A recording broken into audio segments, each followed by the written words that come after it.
Hey y'all, hey. I hope that everyone is doing well. I hope that you guys are enjoying your new year. Happy New Year, happy 2025. I just wanted to jump back on here first of all and just say, man, we made it, y'all. 2025 is here.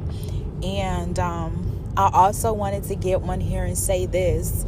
I just hear God saying, like, in this year, you will lead. You will not follow the crowd this year. You will lead in every way. You will lead in the way that God leads you. You will not be a follower. If it does not sit right with you, you're not going to agree with it. Last year, many of us compromised. Many of us followed the crowd. Many of us was blending in. We were camouflaging. All of these different type of things, even though you know it didn't feel right, even though you know it did not sit right with your spirit, even though you knew something fell off, you still went along with it. Many of us went along with a lot of things just to keep the peace. But I hear the Lord saying that this will be the year where you absolutely listen to the voice of God. You will be obedient when it comes down to relationships, when it comes down to friendships, when it comes down to hearing the voice of God and being obedient in everything you do. You are going to move swiftly, and it's not just a new year high. No, this is going to be something that follows you honestly throughout the rest of your life, because you know what it feels like to be a follower.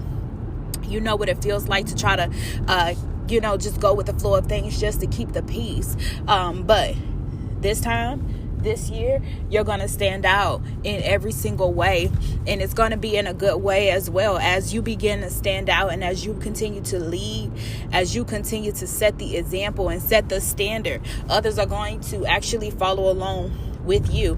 And so think it not strange that you start to inspire other people. Think it not strange that people come up to you and tell you, because of what you did, I decided to do X, Y, and Z. Don't go around talking about people are copying you. God created you as a leader. I'm talking to my leaders. As a leader, God created you to inspire. As a leader, God created you to step outside of the box and think outside of the box and be creative and be innovative. So if you're being a trailblazer and you're blazing the way, of course you're going to inspire people. And of course you're going to see people doing what you're doing. But that's just how it's supposed to be. So get used to it. But yeah, lead the way.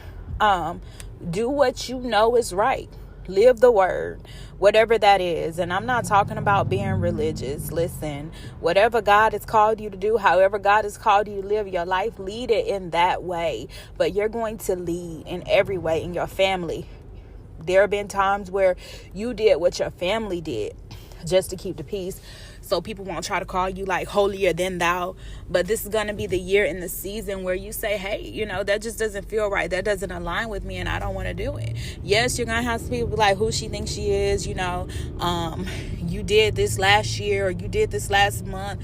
It doesn't matter. You can change your mind every day. You have the right to change your mind every single day. You don't have to stay the same. And so that is my prayer for you, is that you will press in and do exactly what it is that God has called you to do, and you would do it unapologetically. And these are the type of things that are going to place you in your rightful place. Compromise has held you back for too long. Compromise has caused you to settle in certain relationships that does not align with the will of God for your life. And so as you lead, as you step out, as you do it boldly, as you do it with courage, you're going to begin to see God open up doors for you like never before. And so I just pray that you would press in, and I pray that you would do exactly what it is that God has called you to do. All right, y'all, be blessed.